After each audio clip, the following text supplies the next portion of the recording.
Dear viewers, अस्सलाम वालेकुम। आज के इस लेक्चर में हम 9th क्लास के जनरल मैथ के मोस्ट इम्पॉर्टेंट MCQs करेंगे। तमाम MCQs स्मार्ट सिलेबस के मुताबिक हैं और उर्दू और इंग्लिश मीडियम स्टूडेंट्स दोनों के लिए हैं। बच्चों, अगर आपने अभी तक मेरे चैनल को सब्सक्राइब नहीं किया तो मेरे चैनल को सब्सक्राइब भी कीजिए और इस वीडियो को अपने दोस्तों और क्लास फेलोज़ में शेयर भी कीजिएगा। बहुत शुक्रिया। A machine installed by the bank to dispense cash to customer is called an। Bank में लगाई गई मशीन जो नकद रकम ग्राहक को अदा करती है उसको क्या कहते हैं? कंप्यूटर, स्कैनर, ATM या कार्ड रीडर? बच्चों, ये तो आपको पता होगा, ये आसान सा जवाब है, सी वाला, ATM कहलाती है। उस मशीन को हम ATM कहते हैं। The tax charged on the owner of a land, house, flats और बिल्डिंग इज कॉल्ड। वो टैक्स जो ज़मीन, घर, फ्लैट या इमारत के मालिक से हासिल किया जाता है उसे क्या कहते हैं? Property tax, income tax, direct या बराह रास्त टैक्स, इनडायरेक्ट या गैर बराह रास्त टैक्स। तो बच्चों, यहाँ पे सही जवाब है ए वाला। The tax charged on the owner of a land, house, flats और building is called property tax. वो टैक्स जो ज़मीन, घर, फ्लैट या इमारत के मालिक से हासिल किया जाता है उसे प्रॉपर्टी टैक्स कहते हैं। On a crop produced on artificial resources, उश्र is deducted at the rate of. मसनूई ज़राए से काश्त की गई फसल पर उश्र की कटौती की शरह क्या है? तो बच्चों याद रखिए, ऐसी फसल जो नेचुरल रिसोर्सेज या बारिश वगैरह पर हो वहाँ पर उश्र की कटौती 10% होती है, लेकिन ऐसी फसल जो आर्टिफिशियल रिसोर्सेज या मसनूई ज़राए से पैदा हो उस पर उश्र की कटौती आधी हो जाती है, यानी 5% रह जाती है। तो यहाँ पर हमारा करेक्ट ऑप्शन होगा ए वाला। मसनूई ज़राए से या आर्टिफिशियल रिसोर्सेज से जो फसल तैयार होगी उस पर उश्र की कटौती की शरह 5% होगी। In a ratio A ratio B, B is called. A निस्बत बी में बी को क्या कहते हैं? एक्सट्रीम या इंतहाई, मीन्स या दरमियान, एंटीसीडेंट या फिर कॉन्सिक्वेंट? बच्चों, एंटीसीडेंट उसको कहते हैं जो पहले आया हो और कॉन्सिक्वेंट उसको कहते हैं जो बाद में आया हो। तो इस रेशो या इस निस्बत में बी क्योंकि बाद में आया है इसलिए इसको हम कॉन्सिक्वेंट बोलेंगे। So our correct option is D, consequent. In a ratio A ratio B, A is called. A निस्बत बी में ए को क्या कहते हैं? एक्सट्रीम या इंतहाई, एंटीसीडेंट, कॉन्सिक्वेंट, मीन्स? बच्चों, एंटीसीडेंट का मतलब होता है जो पहले आता है और कॉन्सिक्वेंट का मतलब होता है जो बाद में आता है। तो ए यहाँ पर क्योंकि पहले आया हुआ है इस निस्बत में तो ये होगा एंटीसीडेंट। इस रेशो में या इस निस्बत में ए रेशो बी या ए निस्बत बी में ए को हम एंटीसीडेंट बोलेंगे। The share of a childless window in inherited property is. बेवा का वरासती जायदाद में हिस्सा औलाद की गैर मौजूदगी में, यानी अगर औलाद नहीं होगी तो फिर कितना होगा?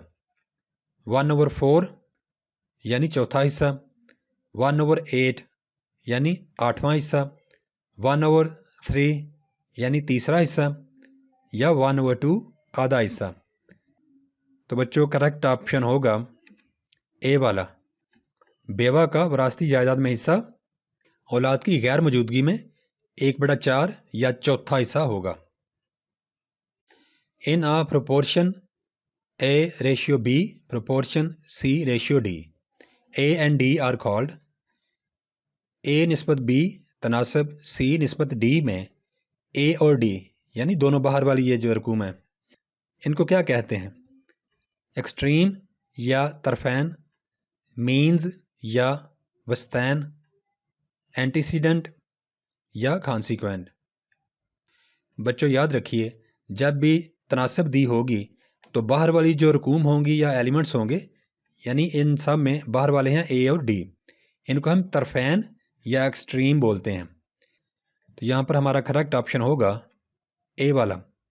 इस प्रोपोर्शन या तनासब में ए और डी यानी ये बाहर वाले एलिमेंट्स एक्सट्रीम या तरफैन कहलाते हैं। The form of a tax which the buyer pays on a manufactured item at the time of purchase is called.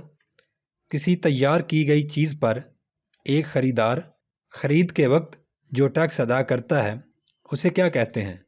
Excise duty, tax, income tax या सेल्स टैक्स। यहाँ पर दुरुस्त ऑप्शन होगा ए वाला। किसी तैयार की गई चीज़ पर एक ख़रीदार ख़रीद के वक्त जो टैक्स अदा करता है, यानी at the time of purchase, उसको हम एक्साइज ड्यूटी कहते हैं। In a proportion A ratio B, proportion C ratio D. B and C are called। A निस्बत B तनासब C निस्बत D में B और C यानी ये जो दरमियान वाले एलिमेंट्स हैं, इनको क्या कहते हैं? मीन्स या वस्तैन, एक्सट्रीम या तरफैन, कॉन्सिक्वेंट या एंटीसीडेंट। बच्चों याद रखिए, किसी भी प्रोपोर्शन या तनासब में जो मिडल वाले या दरमियान वाले एलिमेंट्स होते हैं या रकूम होती हैं, उनको हम वस्तैन या मीन्स कहते हैं। तो यहाँ पर हमारा करेक्ट ऑप्शन होगा ए वाला। प्रोपोर्शन या तनासब में दरमियान वाले एलिमेंट्स यानी बी और सी मीन्स या वस्तैन कहलाते हैं। A bill of exchange drawn on a specified banker and not expressed to be payable otherwise than on demand is called. तबादला का बिल जो एक मखसूस बैंकर से ड्रॉ किया गया हो और तलब करने पर काबिल अदा ना बयान किया गया हो, चेक कहलाता है, पे ऑर्डर कहलाता है, बिल ऑफ एक्सचेंज या तबादला कहलाता है, या बैंक ड्राफ्ट कहलाता है। करेक्ट ऑप्शन है ए वाला, चेक कहलाता है। The tax charged on all the taxable income is called। वो टैक्स जो तमाम काबिल टैक्स आमदनी पर लगाया जाता है उसको क्या कहते हैं? Sales tax, direct tax, income tax या फिर एक्साइज ड्यूटी। यहाँ पर दुरुस्त जवाब होगा बच्चों सी वाला। The tax charged on all the taxable income is called income tax. वो टैक्स जो तमाम काबिल टैक्स आमदनी पर लगाया जाता है वो इनकम टैक्स कहलाता है। ज़कात on an amount of ₹100,000 is. 1,00,000 रुपये पर ज़कात की कटौती क्या है? बच्चों याद रखिए, किसी भी रकम पर ज़कात की कटौती 2.5% होती है। तो इसको हल करते हैं ताकि हमें करेक्ट ऑप्शन मालूम हो सके। बच्चों ये वो अमाउंट है 1,00,000 जिस पे हमने ज़कात की कटौती करनी है।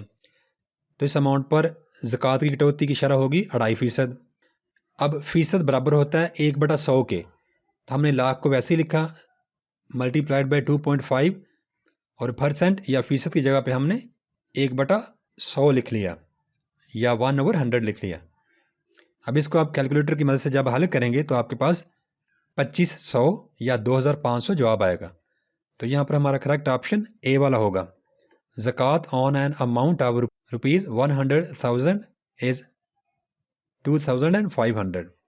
1,00,000 रुपये पर ज़कात की कटौती 2500 रुपये होगी।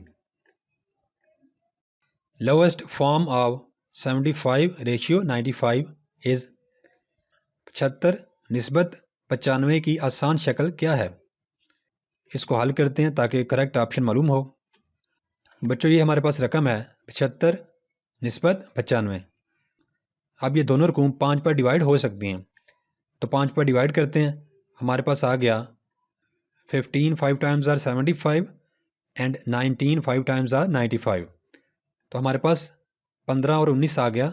इसको हम मज़ीद आगे तकसीम नहीं कर सकते, या इसकी मज़ीद मुख्तसर या आसान शक्ल इसकी मुमकिन नहीं है। तो यही हमारा जवाब होगा। तो लिहाजा हम बी वाला ऑप्शन सेलेक्ट करेंगे। Lowest form of 75 ratio 95 is 15 ratio 19। 75 निस्बत 95 की आसान शक्ल 15 निस्बत 19 है। The simplest form of 2/3 ratio 3/5।